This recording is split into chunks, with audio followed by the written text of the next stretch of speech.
ulikuwa umekuja umejiandaa sana. Alafu tena ndio hivyo game imeahirishwa. Itakuwaje bana? Alafu huko na mama ndio hivi kama hivi ameweka shela nini? Ni mojawapo ya mchezo mkuu. Ni mojawapo ya mchezo. Ilipotokea pia ni mojawapo ya mchezo. Kwa mna nini ninachokuambia au wahusika huko juu? Ni kwamba tu ni utaratibu tu uangaliwe hata siku nyingine. Kuna ambao wamesafiri kutoka mbali wamekuja. Kwa namna moja ama nyingine niseme tu ni namna tu ya kurekebisha kwa vile vilivyofanyika.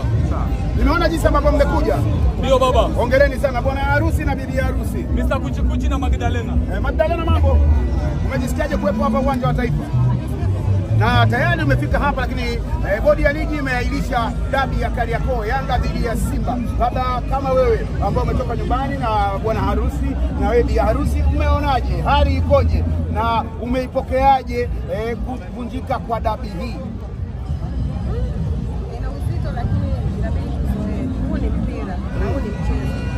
Kuna maisha baada ya mchezo.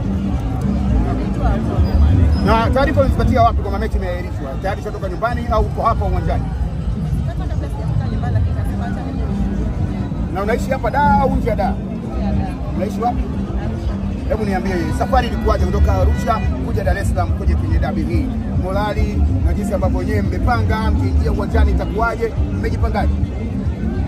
Kwa kifupi tu morali ilikuwa nzuri. Morali nzuri na ni mashabiki, wewe mwenyewe unaelewa, mashabiki wa Yanga ni mashabiki wanaojielewa. Kwa hiyo kwa namna moja ama nyingine niseme tu tulipotoka huko mpaka hapa, morali ilikuwa nzuri sana. Tulikuwa tunajua tunakuja kuchukua pointi 3 tunaondoka.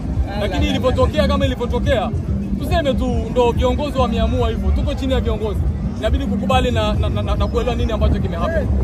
Wana Simba wanasema kwamba wamenyimwa haki yao ya kimsingi ya kikanuni kwa maana ya kushindwa kufanya mazoezi siku ya jana, ndio kitu ambacho kimesababisha kushinikiza mechi hii kuchezwa. Labda kama shabiki wa Yanga ni kitu ambacho tunaweza kusema hakuna cha haki ya msingi, swala ni uoga. Hakuna cha haki ya msingi, swala ni uoga. Wamekuwa waoga kuingia uwanjani na imetokea ilipotokea basi. Na kusema uoga na maana gani? Nilikuwa namaanisha kwamba wao wamekuwa waoga wao kukubali kuingia uwanjani kwa sababu haihusiani swala la wao kunyimwa na kuingia uwanjani. Hivi kama tofauti. Kuvunjwa kwa mechi hii kumesababisha hasara ya watu wengi sana. Wewe kutumia nauli yako kutoka Arusha kuja Dar es Salaam. Una kipi cha kuambia bodi ya ligi? Cha kwanza mimi nikisema ni hasara kwa upande wangu nitakuwa nakosea. Kwa sababu hii ni timu yangu pia nataka niichangie. Kwa hiyo nilichokitoa tiketi na nini imekuwa kama ni mchango kwangu. Japo kwa upande wa watu wengine pia inaweza ikawa kuna njia ambayo inaweza ikatafutika kutumika ambayo pia ikawa ni nzuri. Kuangalia watu ambao wametumia gharama zao kutoka mikoani wamekuja mpaka Arusha mpaka Dar es Salaam. Kwa namna moja ama nyingine mimi nahisi hivyo TFF waangalie tu njia ya labda kwa kutoa adhabu baada ya mpira ungechezwa. Then adhabu ingetolewa baadaye kwa kile kilichofanyika. Aidha kwa timu moja au timu mbili. Sijui ni timu gani.